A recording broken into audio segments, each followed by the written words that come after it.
الحمد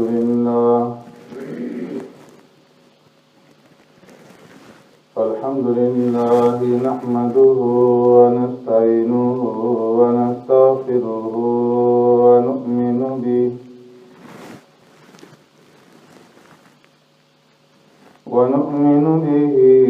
ونتوكل عليه ونعوذ بالله من شرور أنفسنا ومن سيئات أعمالنا من يهده الله فلا مضل له ومن يضلله فلا هادي له ونشهد أن لا إله إلا الله وحده لا شريك له ونشهد أن سيدنا وسندنا ونبينا ومولانا محمدا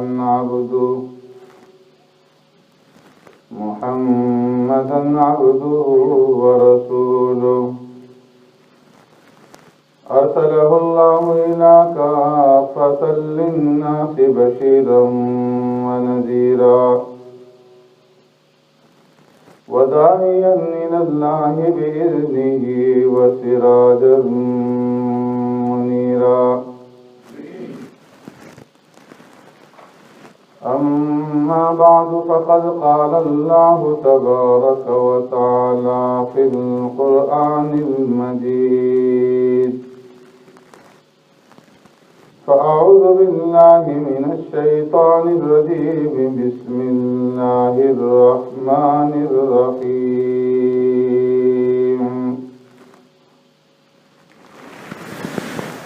قد أفلح من تزكى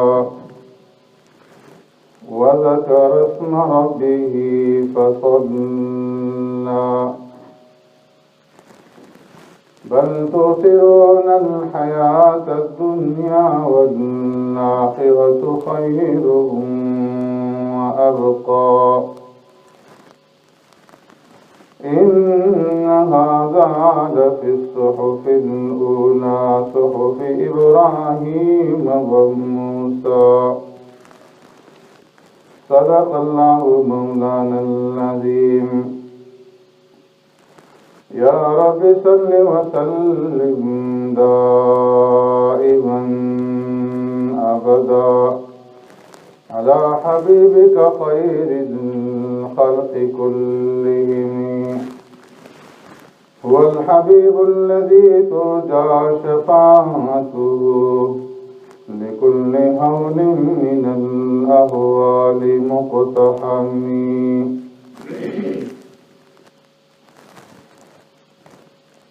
میرے محترم دوستو، بزرگوں، بھائیوں،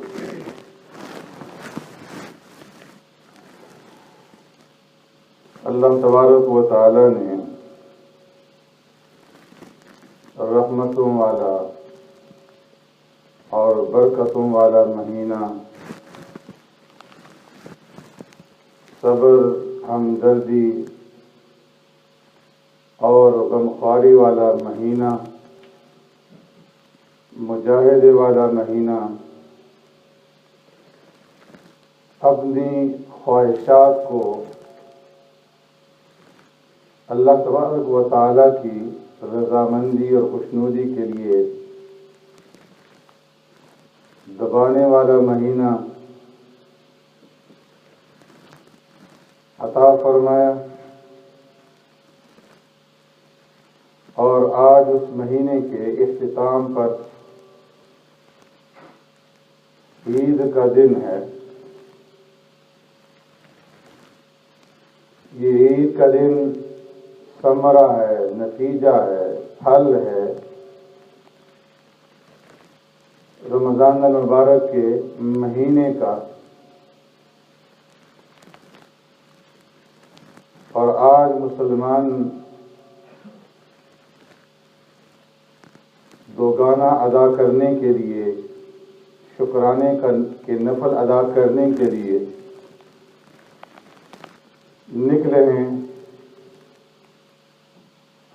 انعام پر جو اللہ نے رمضان کی صورت میں عطا فرمایا۔ مسلمانوں کی عید دوسرے مذاہب کی تہواروں کی طرح نہیں ہوتی کہ جس میں کھیل کود ہو، ناچ گانا ہو، رنگ رلیاں ہوں اور حدود اور قیود کو پامال کیا جائے،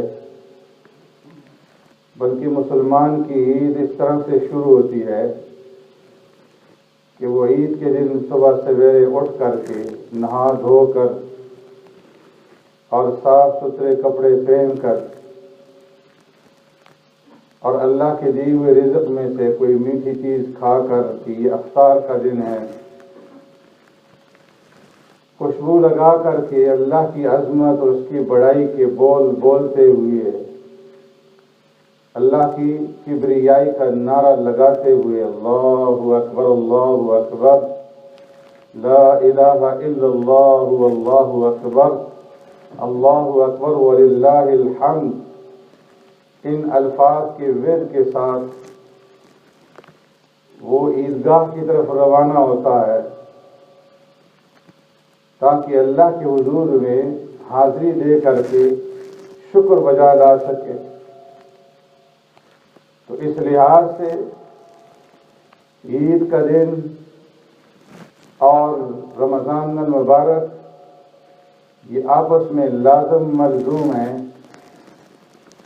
عید کو رمضان سے جدا نہیں کیا جا سکتا، جس طرح کہ روح اور بدن آپس میں لازم ملزوم ہیں، اسی طرح عید اور رمضان آپس میں لازم ملزوم ہیں۔ اور عید منانے کا استحقاق صرف اسے ہے، اس انسان کو عید منانے کا حق ہے کہ جس نے رمضان کا درخت لگایا ہو۔ جس آدمی نے رمضان کا درخت لگایا، اس کی آبیاری کی، اس کی جڑوں کی حفاظت کی، اس کی شاخوں کی حفاظت کی، تو آج اس کا پھل کھانے کا اس سے حق ہے۔ اور جس آدمی نے درخت ہی نہیں لگایا، اس کی آبیاری ہی نہیں کی، جب درخت ہی نہیں ہے تو اس کے اوپر شگوفے کیسے پھوٹیں گے، اس کے اندر پھول کیسے کھلیں گے، اس کے اوپر پھل کس طریقے سے آئے گا؟ تو فرمایا کہ درخت لگے گا تو پھل ملے گا۔ جس نے رمضان المبارک کے اندر درخت لگایا، رمضان المبارک کے اندر محنت کی، تو آج اس کے ثمرے کا دن ہے، اس کے پھل کھانے کا دن ہے۔ اللہ تبارک و تعالی نے یہ رمضان المبارک کا ایسا عظیم الشان مہینہ ہمیں عطا فرمایا کہ جو اللہ کو بڑا ہی محبوب، اللہ رب العزت نے فرمایا الصوم لی وانا اجزی بہ، کہ بندے کا روزہ خاص میرے لیے ہے اور میں خود ہی اس کا بدلہ دوں۔ اتنا محبوب اللہ کا فرستادہ ہمارے پاس آیا مہمان بن کر کے، لیکن ہم اس کا حق ادا نہیں کر سکے۔ جیسے رمضان المبارک کے مہینے کے اندر روزے رکھنے چاہیے تھے، ہم اس طرح روزے نہیں رکھ سکے۔ جیسے تراویح پڑھنی چاہیے تھی نہیں پڑھ سکے، جیسے تلاوت کرنی چاہیے تھی نہیں کر سکے۔ کوئی نماز ہم ایسی ادا نہیں کر سکے کہ جس کے اندر بالکل یکسوئی ہو اور کسی قسم کے خیالات نہ ہوں۔ تلاوت اس طریقے سے نہیں کر سکے کہ بالکل یکسوئی ہو اور ادھر ادھر کے خیالات اس کے اندر نہ آئیں۔ راتوں کے وقت بلبلا نہیں سکے، اللہ کے سامنے گڑ گڑا نہیں سکے، رو دھو نہیں سکے۔ تو اس لیے آج کا دن جو منانا ہے تو اس کی ابتدا ندامت سے کرنی ہے کہ یا اللہ تیرا عظیم الشان مہمان آیا اور اس مہمان کی ہم قدردانی نہیں کر سکے، اس کا حق ادا نہیں کر سکے، ہم اس کے اوپر نادم ہیں اور اس کے اوپر استغفار کرتے ہیں، اس کے اوپر توبہ کرتے ہیں۔ اور یہ جو ندامت کا اظہار ہے تو یہ ندامت کا اظہار بھی اپنے دل کی گہرائیوں سے کرنا ہے، دل کی گہرائی سے نادم ہو، صرف زبان سے نادم نہ ہو، بلکہ شکستہ دل کے ساتھ، ٹوٹے ہوئے دل کے ساتھ اللہ کے سامنے گڑ گڑا کر کے معافی مانگے، استغفار کرے۔ اور یاد رکھیے استغفار صرف اس لیے نہیں ہوتا کہ بندے سے گناہ ہو جائے اور گناہ کے نتیجے میں استغفار کرے، توبہ کرے۔ کسی مسلمان سے گناہ ہو جائے پھر تو توبہ اور استغفار کرنا لازم ہے، واجب ہے۔ مسلمان کی شان نہیں ہے کہ گناہ ہو جائے اور وہ اس کے اوپر نادم نہ ہو، استغفار نہ کرے۔ لیکن فرمائے استغفار یہ مستقل عبادت ہے جو صرف گناہ ہونے کے اوپر نہیں کیا جاتا بلکہ عبادت کرنے کے بعد بھی استغفار کیا جاتا ہے۔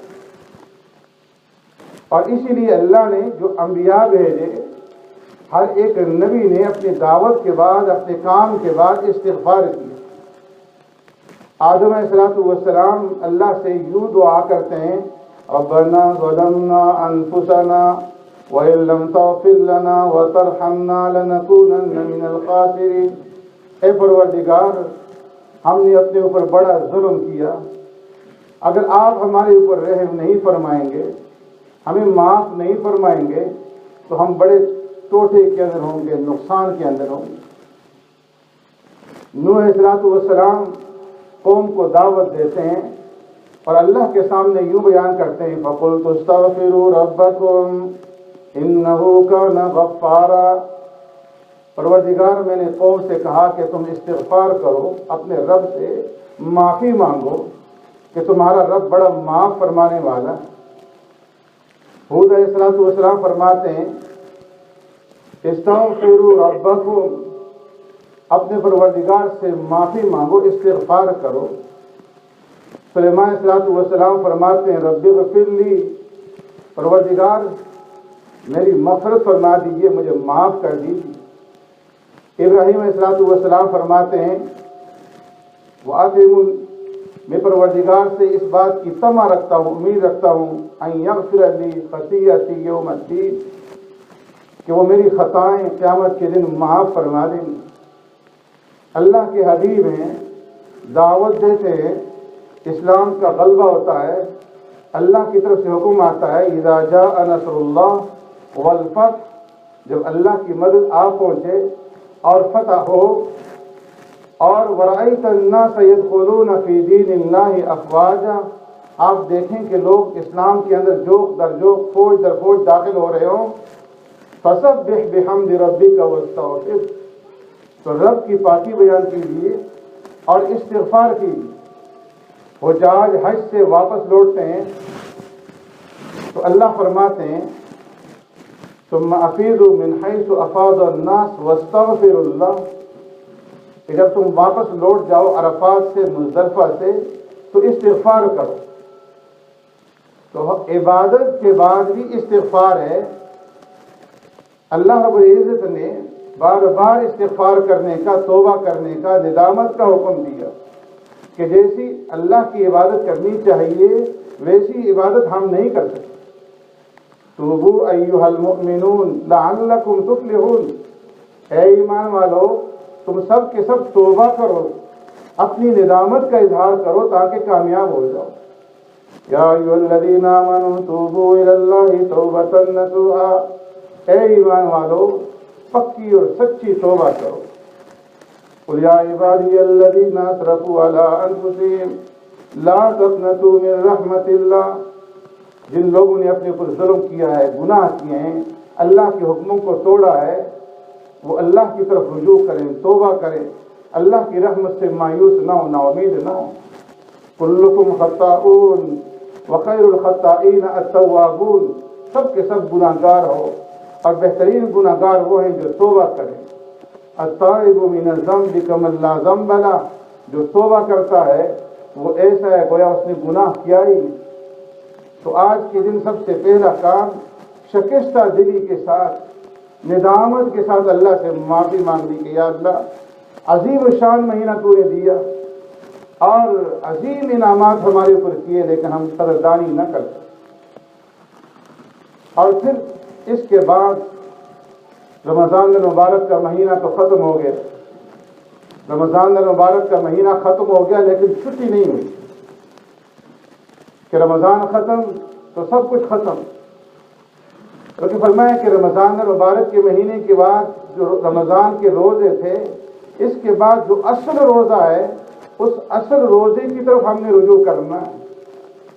ایک تو رمضان کا روزہ ہے کہ جو چاند دیکھ کر کے آپ شروع کرتے ہیں، پیارے پیغمبر صلی اللہ علیہ وسلم نے فرمایا صوموا لرؤیتی وافطروا لرؤیتی، چاند دیکھ کر کے روزہ شروع کرو اور چاند دیکھ کر کے روزہ افطار کرو۔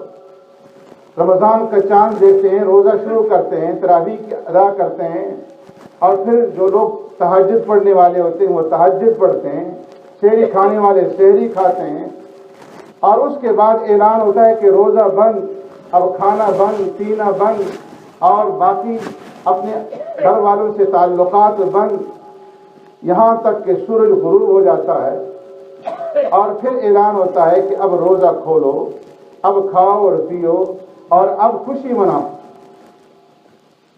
تو ایک تو یہ روزہ ہے جو سال میں ایک دفعہ آتا ہے اور اب ختم ہو گیا، اللہ نے زندگی دی تو دوبارہ نصیب ہوگا۔ اور دوسرا اصل روزہ ہے کہ یہ روزہ اس کے تابع ہے، اور وہ اصل روزہ کیا ہے، اس کی ابتدا کب سے ہوتی ہے؟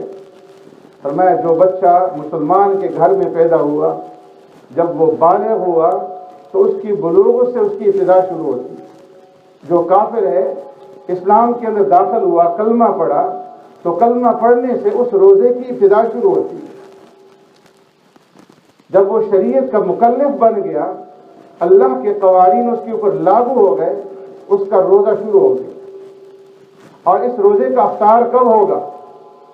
فرمایا اس روزے کا افطار اس وقت ہوگا جب اس کی زندگی کا سورج جو ہے وہ غروب ہوگا، جب اس کے اوپر جانکنی کے مراحل جاری ہوں گے، جب اس کی روح قبض کرنے کے لیے فرشتے آئیں گے اور سامنے سے اسے دکھائی دیں گے کہ سورج جو ہے لاکھوں سورج چمکتے ہوئے آ رہے ہیں، ایک بہت بڑی مقدار کے اندر فرشتے قطار باندھے اس کے پاس جنتی لباس لے کر کے اور جنتی پیالوں میں اللہ کی ملاقات کا شراب لے کر کے اس کے پاس آئیں گے اور اس کو افطار کی دعوت دیں گے کہ بندے تو نے روزہ رکھ لیا، اب تیرے افطار کا وقت ہے۔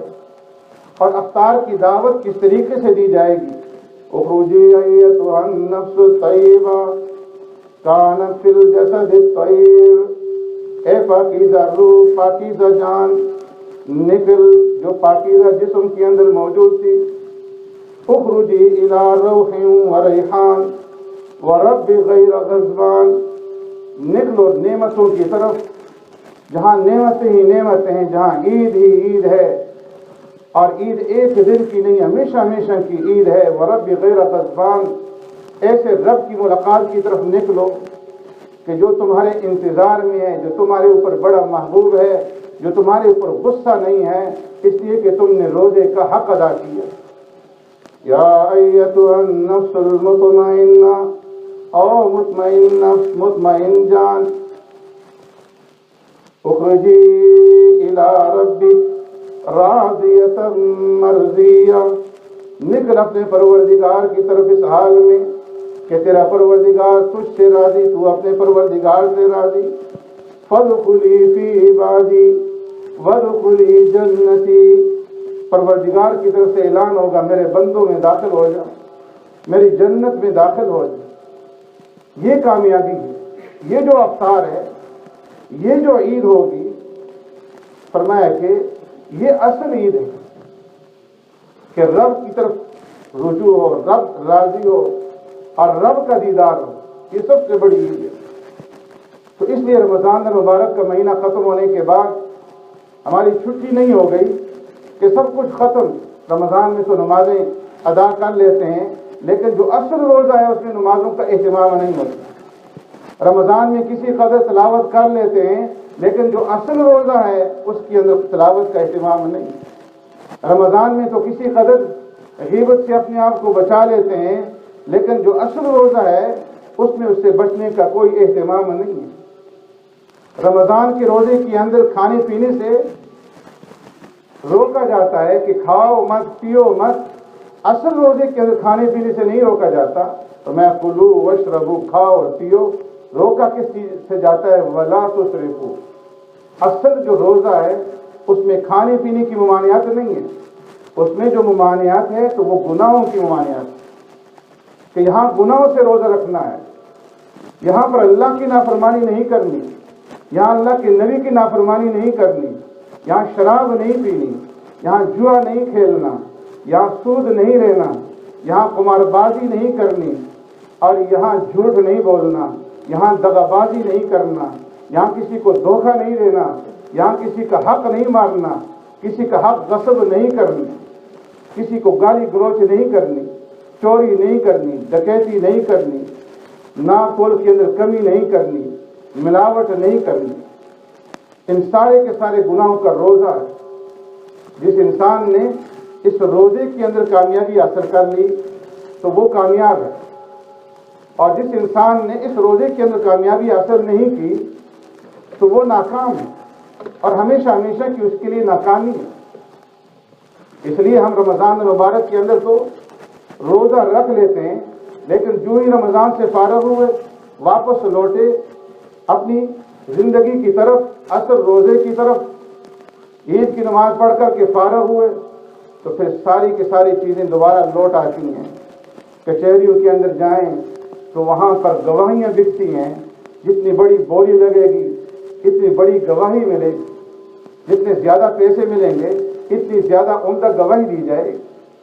وکیل بکتے ہیں، جج بکتے ہیں، انصاف بکتا ہے۔ دیہاتوں کی طرف لوٹیں، زمینوں پہ قبضے ہوتے ہیں، دوسروں کے حق مارے جاتے ہیں، دوسروں کے پلاٹوں پہ قبضہ کیا جاتا ہے، دوسروں کی زمینوں کے اوپر قبضہ کیا جاتا ہے۔ جانور ہیں، دوسروں کی کھیتی باڑی کے اندر چھوڑے جاتے ہیں، ان کا گھاس کھلایا جاتا ہے، اس سے دودھ پیدا ہوتا ہے، تو وہ دودھ کہاں حلال کا ہوا؟ اس کے اندر جواز کہاں ہوا؟ اور پھر اس دودھ کے اندر ملاوٹ کی جاتی ہے، اور طرح طرح کی اس کے اندر ملاوٹیں کی جاتی ہیں، پانی اس کے اندر ملایا جاتا ہے، پاؤڈر اس کے اندر ملایا جاتا ہے۔ اب یہ دودھ جس انسان کے بدن کے اندر پہنچے گا اس کے اندر کہاں سے روحانیت پیدا ہوگی؟ کہاں اس کا عبادات کے اندر دل لگے گا؟ دکانوں کے اندر چلے جائیں، کاروبار کے اندر چلے جائیں، فراڈ ہے، دھوکہ ہے، ملاوٹ ہے، حق تلفی ہے، 3، 4، 5 نمبر کی چیزیں نمبر 1 کر کے فروخت کی جاتی ہیں، اور 15 منٹ کام کریں گے 5 گھنٹے کی مزدوری وصول کریں گے۔ ہر طرف دھوکہ ہی دھوکہ، حق تلفی ہی حق تلفی۔ تو فرمایا کہ جو اصل روزہ ہے اس کے اندر گناہوں کا روزہ ہے، کہ گناہوں سے اپنے آپ کو بچاؤ، اللہ کی نافرمانی سے اپنے آپ کو بچاؤ، اور اللہ اور اس کے رسول کے بتائے ہوئے طریقوں کی طرف لوٹ جاؤ۔ جس انسان نے اپنی زندگی گناہوں سے بچا کر کے گزاری تو اس کے افطار کا جب وقت آئے گا اس کی عید قبر کے اندر پہنچ کر کے ہوگی، اور مرنے سے پہلے ہی اس کے آثار نمودار ہو جائیں گے۔ من احب لقاء اللہ احب اللہ لقاءہ، جو اللہ سے ملنا پسند کرے گا اللہ اس سے ملنا پسند فرمائیں گے۔ قبر میں پہنچے گا، عیدی شروع ہو جائے گی، اس کی قبر کو حد نگاہ تک وسعت دے دی جائے گی، اور اس کے لیے اعلان کیا جائے گا فَافْرِشُوهُ مِنَ الْجَنَّةِ وَالْبَسُوهُ مِنَ الْجَنَّةِ وَافْتَحُوا لَهُ بَابًا إِلَى الْجَنَّةِ، کہ اب اس بندے کے لیے جنت کا لباس اسے پہنا دو، جنت کے بچھونے اس کے لیے بچھا دو، جنت کی طرف سے کھڑکیاں اس بندے کے لیے کھول دو۔ تو فرمایا کہ وہاں سے اس کی عیدی شروع ہوگی۔ اس لیے اللہ رب العزت نے جو تھوڑی سی زندگی ہمیں عطا فرمائی ہے، اس زندگی کی قدر کریں، اور اس زندگی کو اللہ تبارک و تعالیٰ کی رضا اور اس کی خوشنودی کے ساتھ گزاریں، اور جو رمضان المبارک کے اندر اعمال کیے ہیں بعد کی زندگی کے اندر ان اعمال کو جاری اور ساری رکھیں، دوسروں دوسروں کی حق تلفی نہ کریں، ماں باپ کے حقوق ادا کرنے کی کوشش کریں، ماں باپ کا احترام کریں، ایک دوسرے کے حقوق کا احترام کریں، پڑوسیوں کا احترام کریں، صلہ رحمی کا احترام کریں، قطع رحمی نہ کریں۔ تو اس طریقے سے اگر ہم زندگی گزاریں گے تو اللہ تبارک و تعالی ہمیں کامیابی عطا فرمائیں گے، دنیا کے اندر بھی اور آخرت کے اندر بھی۔ تو اس لیے میرے محترم دوستوں اور بزرگوں، اللہ تبارک و تعالی نے یہ دن ہمیں عطا فرمایا ہے کہ ہم اللہ کی بارگاہ میں حاضر ہو کر کے اس کے سامنے نادم ہوں اور اپنی پشیمانی کا اظہار کریں، اور اس کے ساتھ ساتھ اپنے ایمان کی تجدید کریں۔ پیارے پیغمبر صلی اللہ علیہ وسلم نے ارشاد فرمایا، جددوا ایمانکم بقول لا الہ الا اللہ، کہ اپنے ایمان کی تجدید کرو لا الہ الا اللہ کے ورد کے ساتھ، کہ زیادہ سے زیادہ اللہ کا ذکر اور زیادہ سے زیادہ اللہ کی یاد ہو، اللہ کا ورد ہو۔ ایک تو ندامت اور دوسرا ایمان کی تجدید اور اللہ تبارک و تعالیٰ کا ذکر۔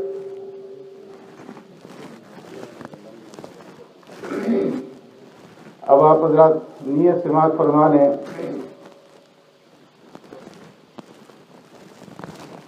دو رکعت نماز عید الفطر واجب بمائے 6 تکبیرات زوائدہ واجبہ کے پڑھتا ہوں میں خاص واسطے اللہ تبارک و تعالیٰ کے۔ پیچھے امام صاحب کے منہ میں طرف قبلہ شریف اللہ اکبر۔